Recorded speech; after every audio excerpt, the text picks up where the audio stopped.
चेतना happy birthday happy birthday happy birthday. कोण आहेस तू?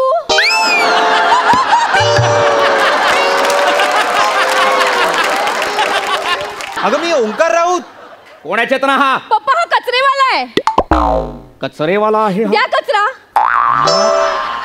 पप्पा. काय पप्पा? पण माझा बर्थडे, त्याचं काय? तुझा बर्थडे आहे तर मग हॅपी बर्थडे टू यू. चल. मला काय वाटतं माहितीये का, आपल्या बाळाने ना समीर चौगुले सारखं झालं पाहिजे, त्याच्यासारखीच ऍक्टिंग केली पाहिजे.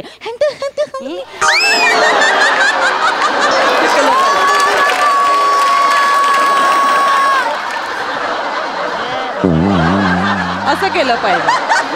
आपलं बाळ जेव्हा असं या जगात येईल ना, तेव्हा आपलं बाळ असंच बोलत येईल, ए हमरे को तो